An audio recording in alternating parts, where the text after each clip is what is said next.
Welcome to Midlife Men podcast with me, Philip Briscoe.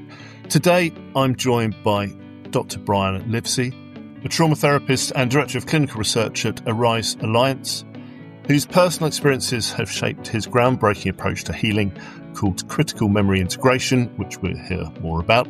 So welcome, Brian. Thank you. Welcome accepted. I appreciate the invitation and looking forward to our conversation today, Philip. So Brian, can you start by sharing a bit about your own story, your own experiences? Yeah. I think it's always a challenge to find where does the beginning of things really begin. For a lot of us, we have, a childhood. It informs so much about who we are and where we come from. But we carry those things into our adulthood too. I think my story really begins with early adulthood, and I'm kind of out on my own for the first time. I've got a university scholarship to play football, what we Yankees like to call football anyways. So I'm wearing a helmet and pads, and I'm smashing into people a lot bigger than I am, if you could believe it. And that was a kind of an early experience of what it's like to be to become this this next phase of life, to become this man, to become this creature who has to navigate challenges and difficulties and to do things on his own. And here I am doing just that. And it's interesting because I'm not doing it alone. I'm doing it in a team, in a fraternity of sorts, around other players and comrades who are in a lot of ways mentors. They've been there longer and they know more about things. And so just this early experience of being brought into something bigger than myself, it's kind of a framework for so much of my experience thereafter. Is also a lot of fun, and they're paying for school, so why not? It's an interesting starting point because it was also a leaving of a different sort of fraternity of sorts, right? My family, I've got 5 younger brothers and as many sisters as well. But this is a unit that I left, and I joined another unit. The unit that I left obviously never left me. There's a part of that story that really, kind of interweaves and, intertwines with where I was going and how I was learning about myself. It was this relationship with my next youngest brother. So we're very close, the closest of the brothers.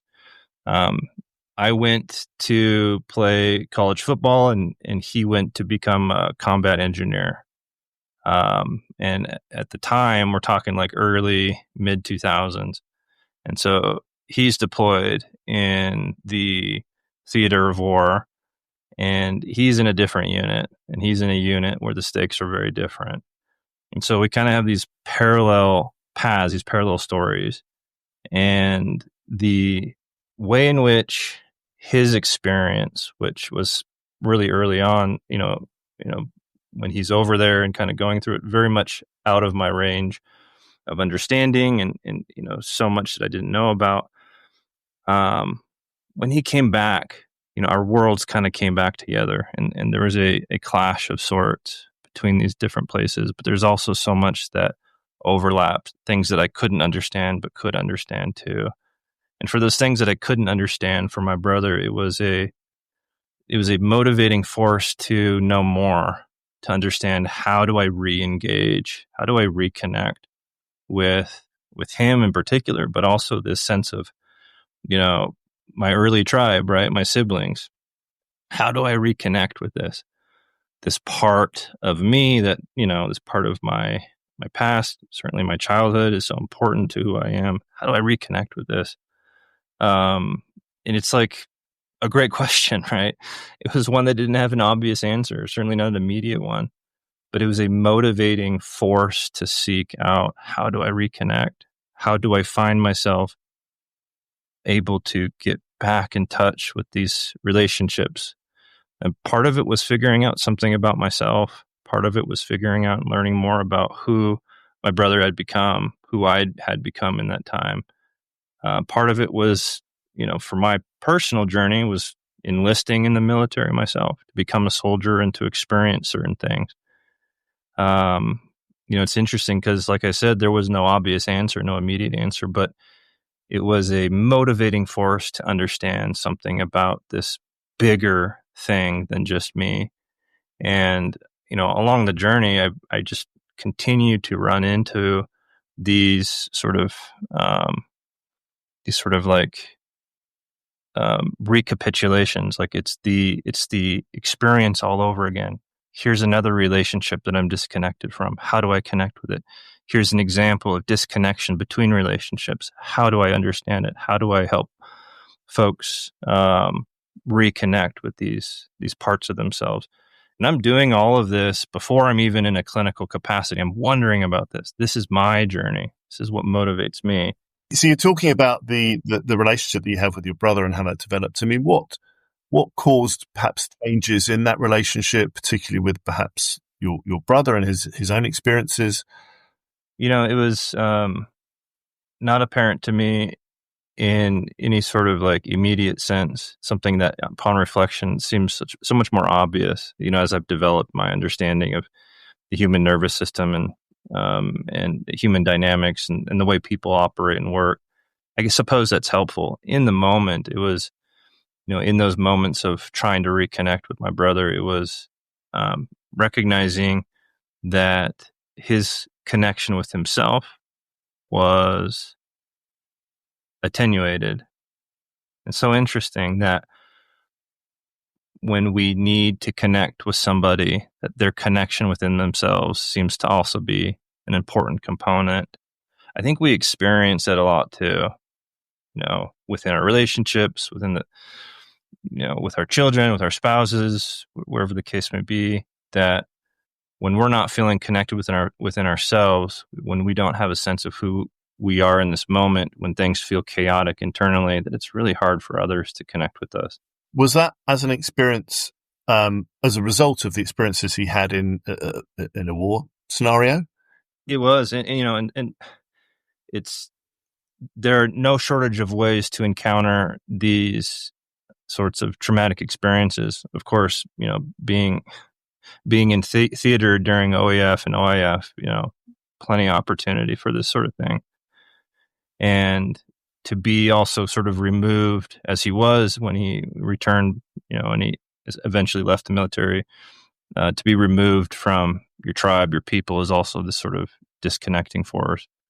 But to be in those experiences where, threat to life and traumatic loss, and to see the landscape of, what will be challenges to our sense of moral and what's right and what's good, all of that is a ground for, retreating within oneself, to disconnect, and to lose that sort of connection, even within oneself. And I think that was his experience. And that was something I didn't recognize at first. I think for so many folks, they might hear something in what I'm saying and say, yeah, I've got a family member, I've got a loved one who does disconnect, and I can't connect with them. I don't really understand why or how that works.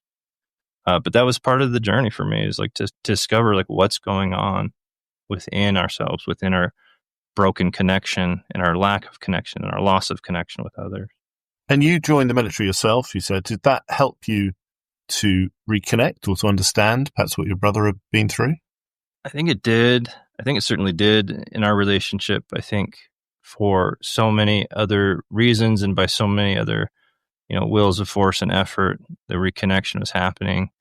It was something I felt like I needed to do. There was a sort of a call within my own sense of self that, that was an appropriate path for my life. This side quest of, college football, whatever it was just something to do while I was waiting to start this other thing. And I did, and I joined, and it was a very rich experience for me.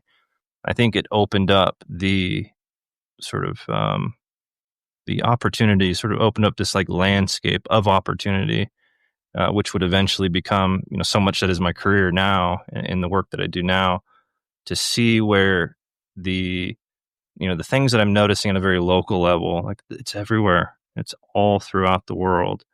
And, that means that the adventure, and sort of repairing and reconnecting with my brother as a sort of local adventure, it's like that just iterates. There's more and more and more.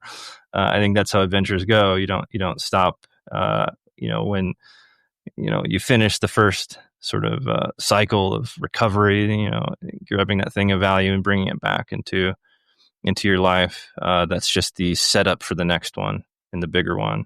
And so, I've really seen it that way. My military career has provided me a lot of opportunity and reason and motivation to engage with, especially men. Obviously, military tends to skew male. I think that's always been the case, and it certainly is in my experience. So I found myself, in the work that I do, I find myself working with men quite often.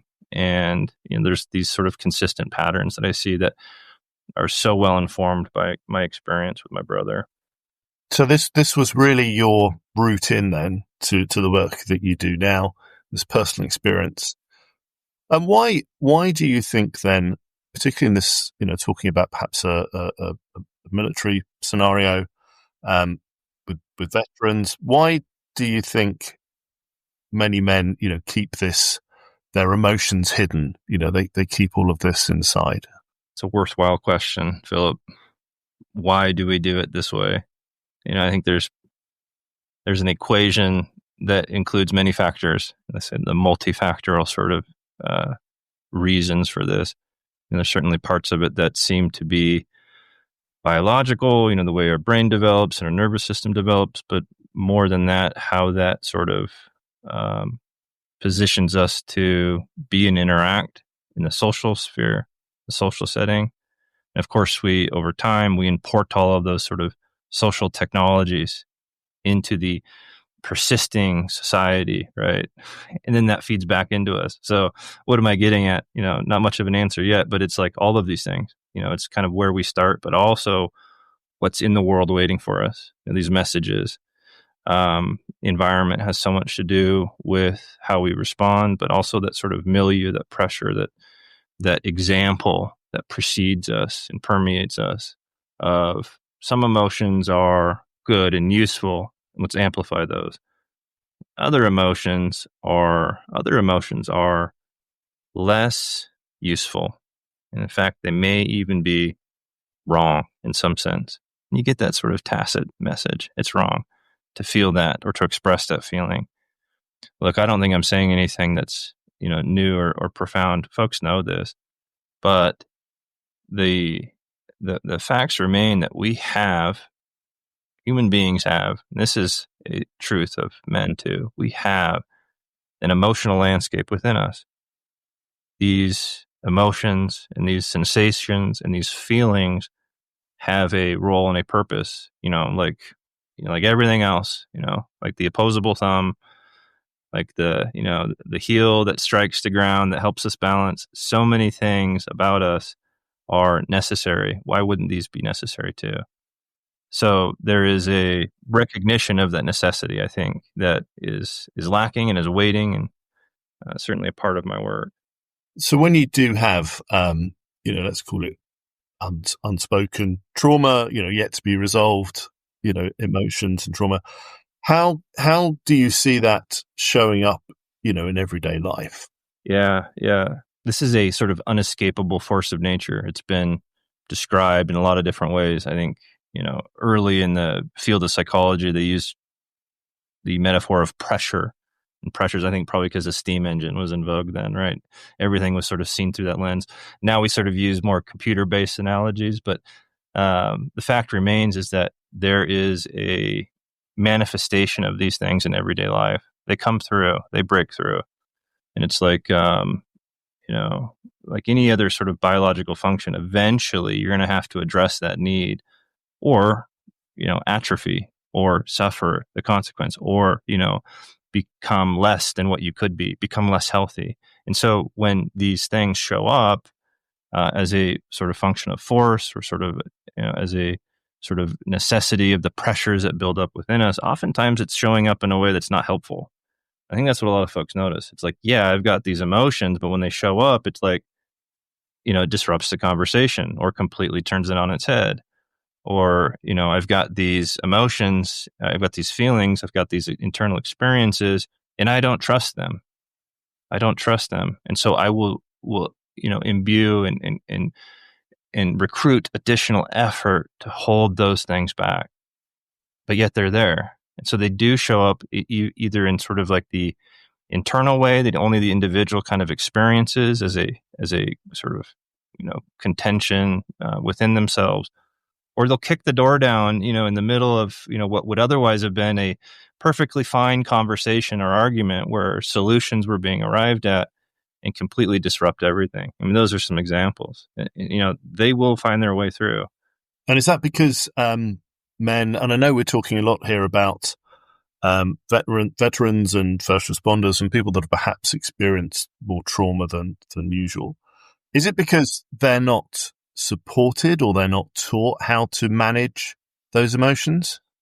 Yeah, I think this is another one of those many factors contribute to. But I think that assessment right there in the question is that we're not taught, or we're not sort of offered a way to do it. I think that captures most of the issues, that there's not a convention that's readily available for the exploration of these parts. I think most listeners here might recognize the term mindfulness when I bring it up. There's a reason why mindfulness has kind of like a wildfire moved through the zeitgeist over the last, 10 years, maybe 15 years, is because it brings with it something that's important. That's something that folks, when they experience, they recognize as very helpful, very useful. It fills a gap of sorts. And, intentionally or otherwise, it does seem to be filling in for something that folks are missing. As I look at it, that missingness needs to be approached very intentionally too. It's not just that you can, meditate and that be the answer for everything. There actually needs to be a concerted effort to identify what it is that is going on within me, within my experience, within my feeling set, within my emotion set, to be able to explore it in a safe way, in a place, and within a time frame that allows for real rich connection and understanding with those things, so that they can be organized, so that they can be put in their proper place, and so that they can inform folks in with what's going on around them and what's going on within them, rather than disrupting folks. And that's what it'll do. It'll disrupt if it's not well understood and well mapped out and well organized. So we need conventions. We need conventions to be reinstalled. We need the version of the tribe around the campfire after the hunt, where we're sitting around and we're talking, where it's safe to do so, where we're experiencing, where we're getting into the depths of the subconscious in a very felt and experienced and conscious way. And to do so provides an organizing opportunity. We need to find those things. Is this, so you developed a new approach called critical memory integration. Is this what you're talking about now then, this way of managing? Yeah, I appreciate, Philip, you bringing that up. It is in a way just that, where critical memory integration, so this is a sort of a career-long so far effort to bring in the things that we know, to look at the experiences we have as a development team. I'm part of the development team for this, to say, hey, these are the things that we're noticing in our interactions with our clients and within our lives and our families. How do we extract the truths out of all of this? And so the CMI project has been an effort to do that and to provide an opportunity, and it's in an individual basis. If I'm working with someone in therapy, it's me and it's another person. Most times it's another veteran. And so this is a place where, for the first time, for many of these folks, they're able to explore something that's been going on as sensations and emotions and feelings and all those sort of textures and components of experience that aren't just the verbal sort of talk components. The way that talk therapy will sort of extract a conversation. There are components of a memory and experience that are different than just what we can describe and what we can talk about. to be able to, create an opportunity in a sort of healthy and therapeutic setting that we do as therapists. I'm a therapist, and this is what I offer for my clients.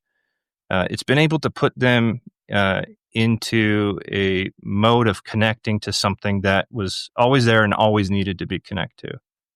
And when they can do that, they discover like, hey, there's so much more to me and about me that I didn't realize. And if all of that is true about my capacities to experience these things without being completely undone by them, to be able to put them sort of in context and to let them inform me and who I am and what I need to do next, I can go out and I can share this with others. I can bring this into my relationships. I can iterate on this thing in a way that allows me to remain and stay and continue this healthy trajectory. And so that's, CMI, without getting into too much detail, that's what we're trying to get at. We're trying to create new conventions. So you said it's different from, traditional talk therapy. Can you kind of give an example of how it's different then? How somebody who's, processing trauma, perhaps, it's a first responder who's had, exposed to a lot of trauma in their life, and, just talking about it isn't going to do it. So can you give an example of what you mean by, a different way of managing those emotions and how to process them to move forward? Absolutely. Yeah, Philip, I appreciate the question.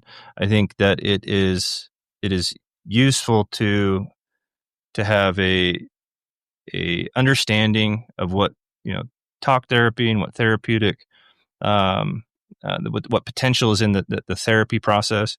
I think for folks to understand that, what talk therapy does well, it does very well, but it is also just doing a specific thing.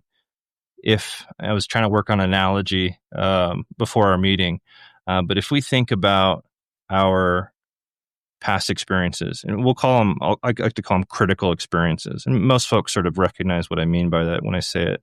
These critical experiences, they hang around and they become critical memories. And these critical memories stay with us, indefinitely if we don't integrate them. When these critical memories sort of show up, it feels very much like that memory is happening to us. The feelings, the sensations, the emotions, the thoughts, everything that is sort of comprised of that critical memory, it's happening to us. It's happening to a person. That's often how folks feel it. Like it is taking over. Okay. So if this critical memory is there and it often takes over, how can talk therapy help somebody with that? Well, what talk therapy likes to do, and a lot of cognitive therapies, is it likes to build another mechanism somewhere else in the nervous system that when that critical memory wants to take over, this other mechanism can fire up and engage simultaneously. And over time, that critical memory would just begin to become quieter and quieter and eventually sort of extinguish, like go away. It's a intense effort and it's a consistent effort. It's like learning a new language. You constantly have to remind yourself, no, it's this word. It's this thing. I'm not saying it that way. I'm saying it this way. I've never learned a new language. I took Latin for a couple semesters, but that was a mistake. But I hope the analogy lands for some folks. So, you've got to work very hard at this. You get this mechanism built somewhere else in the nervous system. It's got to compete with the critical memory. And a lot of talk therapy kind of fits into that, especially the cognitive therapies. Other interventions will do things, some, like pharmaceutical interventions. Some other interventions will do something like try to quiet the critical memory, try to make the critical memory less impactful when it shows up. And then there's CMI. And a lot of experiential therapies do what CMI does. And it's different because when the critical memory is happening to the person, we want to reverse the roles, reverse the dynamic, I should say.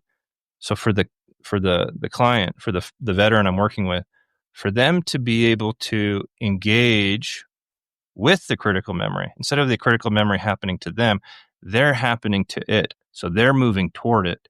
They're experiencing it in real time in a rich and deep and thorough way, but they're doing that with their own sense of stability and safety and connection and their own sense of agency.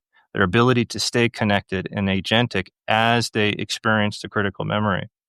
Now, this fundamentally changes what that critical memory is and how it shows up. By doing these things, we can reformat. And so now I'm going to go from the steam engine analogy to the computer analogy.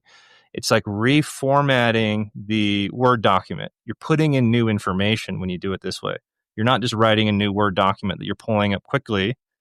You're rewriting the very text, the very code, the very neurons in the network that make up this critical memory are changing. It does so through this idea of memory reconsolidation. So what CMI is doing is different from talk therapy in that we're changing the very nature, we're modifying the very nature of that critical memory, where it is. We're changing how it relates to everything else in the nervous system. So that's kind of the big idea with critical memory integration. So you're not talking about hypnotherapy here. I mean, how do you, presumably it's very painful for people to go back to particularly traumatic experiences that may be causing these memories. I mean, presumably you are on hand to help with that because, you're trying to re-engineer the way that it's then, set in the memory, but presumably that can be very difficult for some people. Yeah. I think your intuition on that is right on, which is this is a, ostensibly difficult thing to approach. Like how would one head right into the fray? That's the difficult thing. We've been trying everything we can our whole lives to not experience that. And you're saying, experience that? Yes. Yes, I am. I am saying that experiencing that is the right track, is the right path. And in a lot of ways, I'm going to appeal to things like the hero's journey here. In a lot of ways, there's a tradition of what the hero is supposed to be doing. And it's sort of codified in these stories. You're actually supposed to head into the difficult thing. And then as you do so, you learn something about yourself. I mean, that's always how the story goes, is you pick up some tools, you face some adversity, and there's growth. This happens in these therapy sessions within the course of 20, 30, 40 minutes, is that they learn something about themselves. It's, I've got these pictures, like murals up here of St. George. St. George isn't going out to fight the dragon, in nothing but his nightshirt. He's armed, he's armored, and he's on his horse. And there's a process in these, therapy settings of like armoring yourself, mounting your steed. And to do so fundamentally changes the relationship with that difficult thing from the past. And it's a sort of discovery of folks to say, if I head into that which is difficult, if I steer into the waves, it doesn't capsize me. I just ride it out, up and down. And I learn something about what I can do.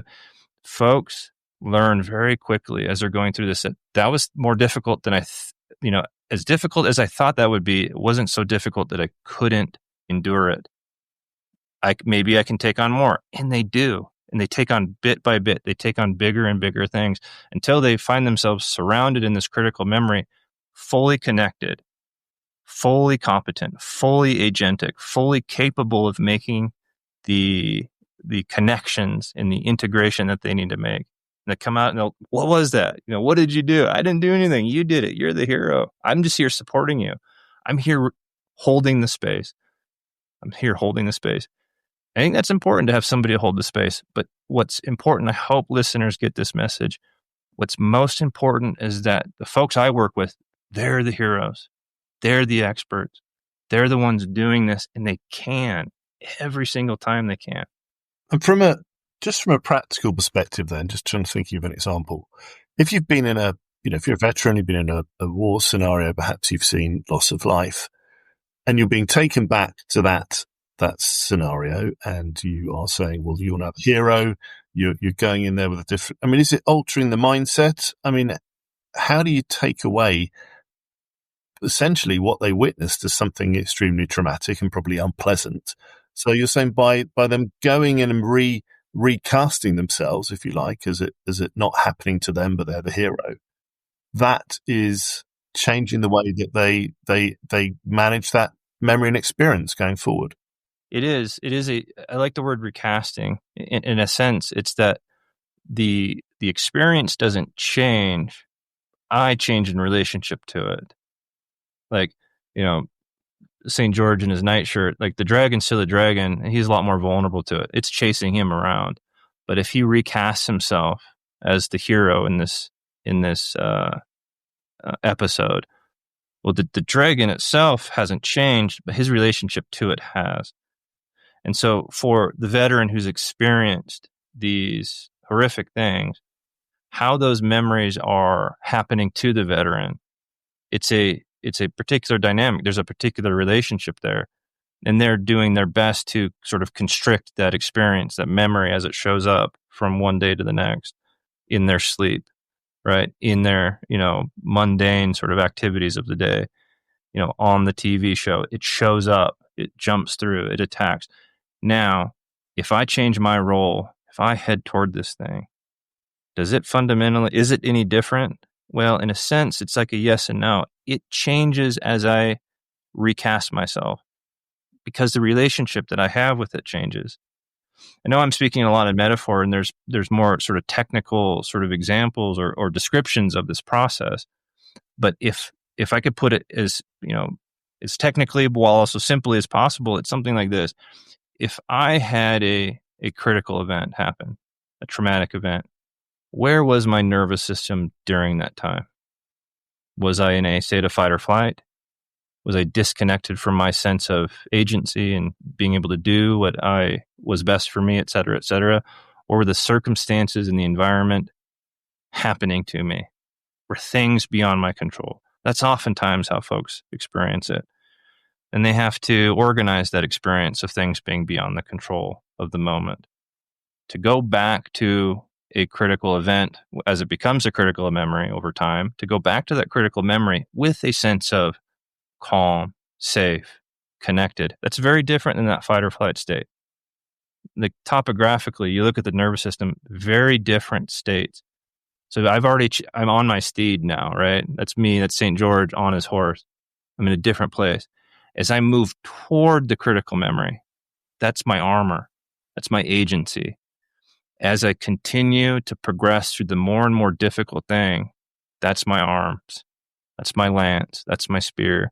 That's the exacting force of these integration components, where the current state of the individual approaching the critical memory, that's what creates the integration process. It changes its relationship by being able to move toward it in a different state, in a connected state, feeling all of the difficulty, feeling all of the pain, feeling all of the suffering, while also being calm, safe, connected, agentic, competent. That's a very different thing than when it was first installed. So how the people that you work with, largely men that you work with, how much does, kind of community play in this kind of healing process? Because I'm assuming a lot of people have experienced very similar traumas. So they work with you, one-on-one, but then how does a broader community help with a kind of ongoing recovery? And the biggest thing I see, there's a lot of opportunity for community among veterans. And we have a lot of veterans in the States. We've got a lot of Vietnam veterans where I am and where I work, but a lot of the younger guys too. I call them younger guys, but really they're, I suppose, my age, maybe a little bit younger. The OEF guys. And the opportunities for community, there's a lot of different ways that community can happen and show up, all of which are good. In the context of the healing process, though, the way that particular community can iterate is so important. And, just as a parenthetical here, Philip, a lot of that community was lost as the sort of military structure advanced into modernity. World War II, they had opportunity for this community as they're sailing back on ships, coming back to the States, right? Weeks and weeks of time spent in close quarters where they can engage and connect and talk about stuff. Very different now. The community is less a force and function of the structure of the military in the way that's healthy and healing for our veterans. And so when I see community showing back up in this sort of healthy and healing way, I see that as like the, filling in the gaps, the parts of the community that's not there. It's for the folks who've experienced their own sort of hero's journey, so to speak, to reach out to the next veteran, to fulfill the role of mentor and say, hey, you got this, but you do need some things. Take this and go forward. Answer the call. And that sort of community, as I've seen it, it's such an important and necessary thing. And then finding that community is not easy. Sometimes it finds you. And I see that a lot too. Veterans who are like, they're looking for their brothers and sisters who are hurting, and they're going to go find them. And they're going to bring them in. But not everybody has that opportunity. And so, I encourage folks to look for it, to seek it, find that healing community. So you're obviously you're a therapist, and you work with people one-on-one. But for somebody listening to this today who feels, what we're talking about resonates with them, and they feel really stuck or disconnected, what's one small first step that somebody can take today just to start to become a bit more unstuck? Yeah, I really appreciate this question, Philip. It must always be a sense of hope for folks, and it's not manufactured. Like, I want folks to know that there's always a first step. There's always something right now. The little things that we can do often are just the things we can do on our own within ourselves, until we find that, that individual who fills the role of the mentor, that community who creates this sort of safety and sense of safety, that campfire where we can sit around and open up. Until we get there, we're on our own, and we're listening, and we need to listen. There are signals that come through from our inner world, from our subconscious, from our unconscious parts, the nervous system that communicates constantly. Listen to those signals. What are they saying? What are they telling? Oftentimes they'll indicate to us, hey, there's something here that's not in its place. There's something here that's not working for me. And so to listen to those signals when it's quiet and when it's not loud, to become curious about where that's showing up and how that's showing up. That's something folks can do right now. What is that thing that happened during the argument, during the encounter, last week, yesterday, whatever it is? What was that thing that was showing up that I immediately, obfuscated with anger? Explore that. Be curious about that.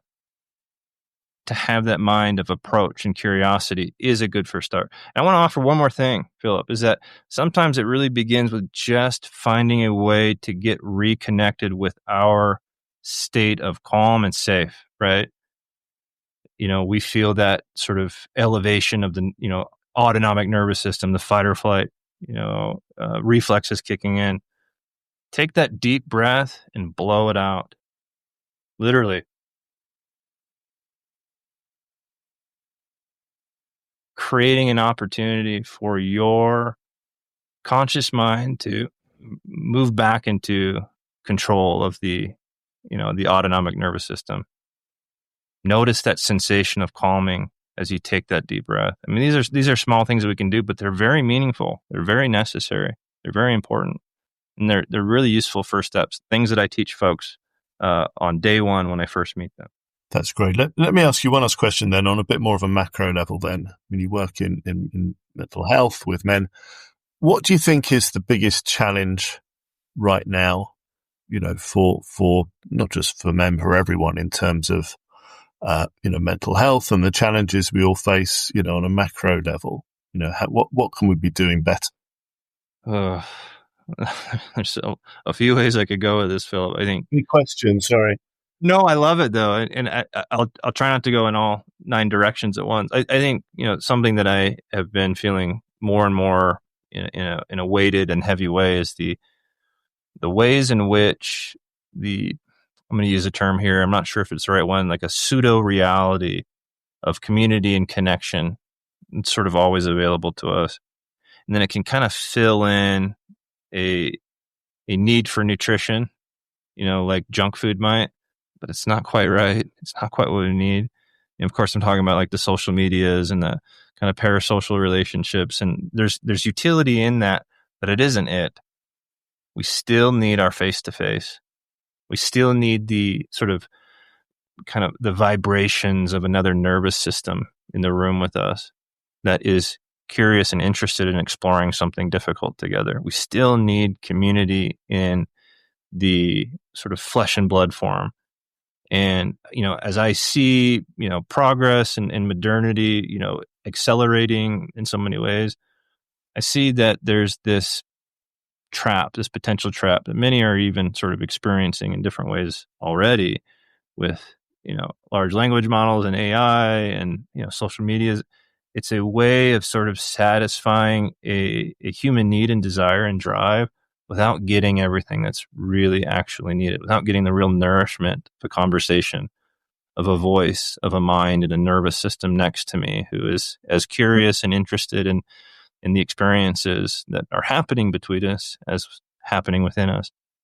That needs to be sort of prioritized. In a way, it's like an appeal to a traditional sort of form of community, which is odd to say because, that should be conventional still. But, it's something I see that must be emphasized. Let's not lose the handshake, the embrace, the voice, the subtle, sort of articulatable sort of nuances of communication between people. Those are necessary. That's really important. Thank you. Thank you, Brian. Thank you for talking to us today. It's been really fascinating and learning about your approach and understanding more about how men can get through trauma and out the other side. So thanks, Brian. Thanks for your time today. Thank you, Philip. Thank you for having me. It's been a pleasure. Thank you for listening to the Midlife Men podcast with me, Philip Briscoe. If you want to find out more about Brian and his work with critical memory integration, visit the Arise Alliance website, and we'll also put the link in the show notes. To help raise the profile of the podcast, it really helps if you can review the show and also share it with your own networks. And if you've got a story you'd like to share, then do contact me through the website mid-lifemen.com.